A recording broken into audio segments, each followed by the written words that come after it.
Hey guys, Brian delivers you the goods here. Sorry for the delay for the next video. I just had some things I was doing last night and I had to go to bed early because I actually had some asthmatic symptoms lately due to some allergies with dog hair and cat hair and other dust bunnies and all that. It was crazy, but I'm doing okay now. I just wanted to return to you for this review this afternoon for the final album re-review for Iron Maiden's discography, Senjutsu. This is a re-review of something I did in 2021, and now I'm giving you guys a new take on what I think of the record overall. So I'm going to discuss what I listened to for Iron Maiden's Senjutsu album and let you know my thoughts on the 10 tracks of this 81.5 minute record. 81 and close to 82 minutes, basically.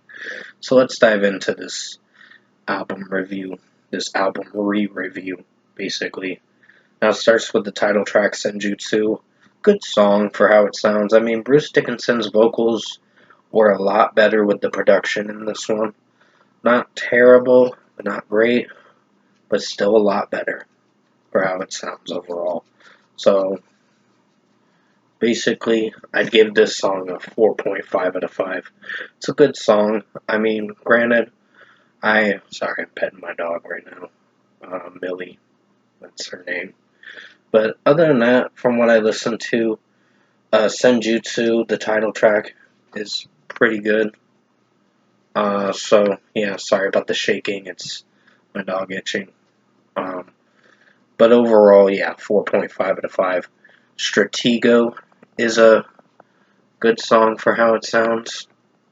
Granted, I'm so sorry about the shaking of the camera, and it's probably going to affect the sound of the video.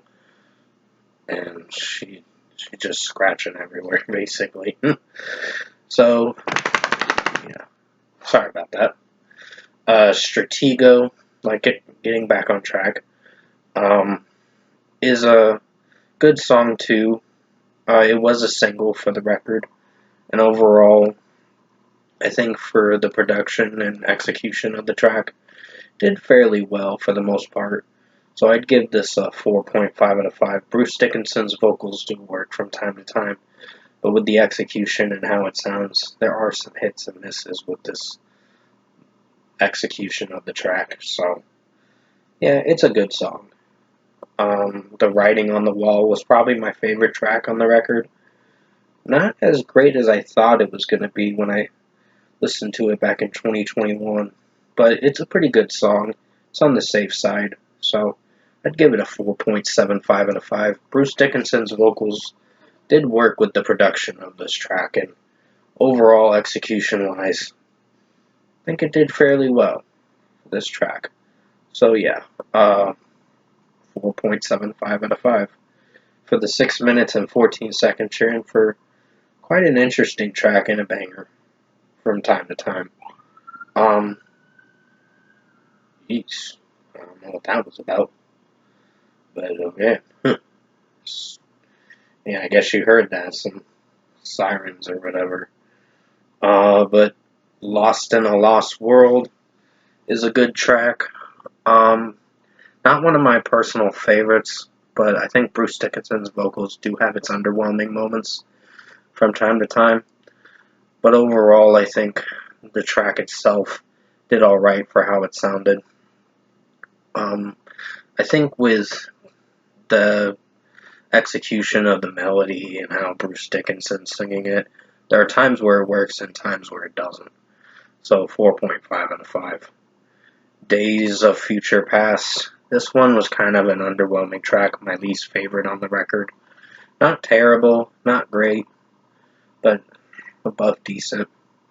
I think this track was a little bit above decent because the reason why I am giving it a 4.25 out of 5 is because I wasn't feeling for Bruce Dickinson's vocals from time to time in this track. When the chorus came in, it came in too fast, and I just relied on the chorus too much. But overall, it's a 4.25 out of 5. The Time Machine is another one that is the last song on disc 1, but it's overall alright. So another 4.25 out of 5. The guitar work and drum work in this whole record is pretty outstanding. I'll give the musicality behind it props because the instrumentation and the musicality behind it with the melody did very well in this whole record. So 4.25 out of 5 for Time Machine, The Time Machine. I think Bruce Dickinson's vocals had its underwhelming moments in this one, but it's not terrible in any way. Then we get to Darkest Hour. This one was a good track on the disc 2 version of the record, and it's overall doing pretty well.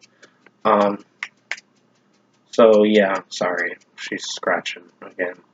I don't know why.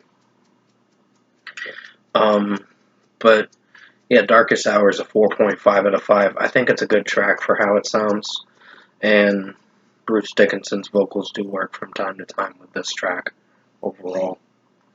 Then we get to Death of the Celts.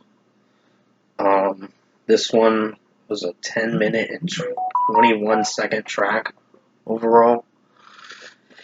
And overall, from what I listened to, it's not the best track. It's not the worst track. It's a good song in its own way. It's serviceable enough to continue through the record, but it is very lengthy. But not as lengthy as the next song.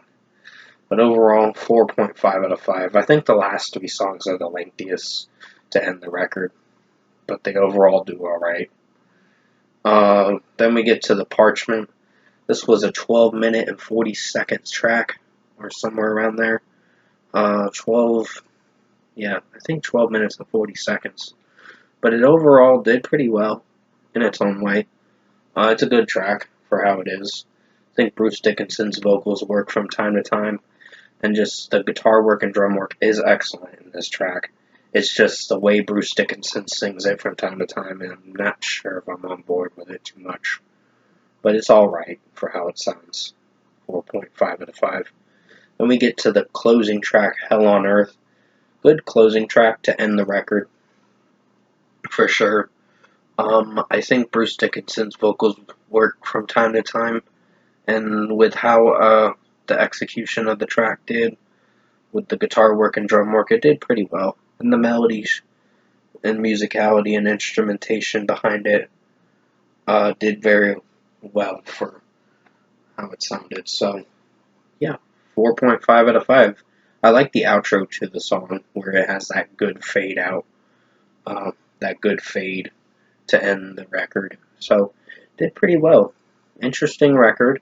So, overall, production, mixing, and execution-wise, I think this was a good record. I think this is a step in the right direction for Iron Maiden, even though there are some critiques with a few songs. This was a better record than the last record, The Book of Souls. I think through their whole discography, I already know which records I know are my personal favorites and which ones I think are good, which ones I think are decent and average, and man, it's okay, and then disappointing and bad. So, basically, I'm going to be doing my rankings video pretty soon, in the next day or two, for the Iron Maiden worst to best albums, the worst to best Iron Maiden albums that I will be talking about. It's a ranking video that I will have out on my channel probably by the 23rd. But overall, Senjutsu was an interesting record. Very good record. I mean, not the best record like I thought it was, because when I originally scored it, I gave it a 9 out of 10. I mean, it's an interesting record, but it's not, like, great. It's good, but there are some problems I had with Days of Future Past and The Time Machine. Everything else did alright. It would have been okay to give it a 8.5 out of 10, but I don't think it's worthy of an 8.5 out of 10. For my new score, what I'd give it is probably an 8 out of 10 for Senjutsu. It's a good record from Iron Maiden. I mean, it's a step in the right direction of getting back on track with how their overall sound should sound like, and they're trying to bring back some elements from their older material that's in this new album that I appreciate that they did, and they stuck by what they know they could do with this record, and it worked from time to time.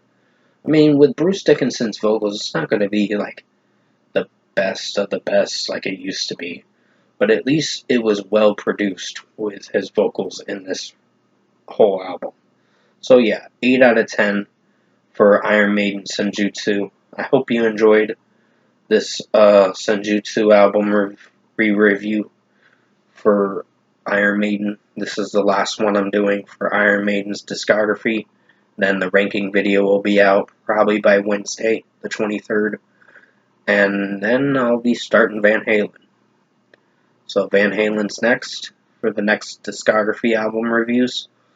And I'll probably throw in some publicized videos in August for Icy Stars for their discography. But overall, I hope you enjoyed the lengthy experience of the Iron Maiden album reviews that I've done for all 17 albums. I am completely done, and I appreciate you guys watching each and every one of my classic album reviews. Like Judas Priest was the first one in May. Iron Maiden, it was from May to June for Judas Priest, and it was June to late July. I know I delayed it a few times during this discography for Iron Maiden, but the reason why I was delaying it is because there was other reviews I had to get out to you guys. So with that being said, I appreciate you guys watching the Iron Maiden album reviews that I've put out on my channel already. 8 out of 10 for Senjutsu. Thanks for watching this album review this afternoon.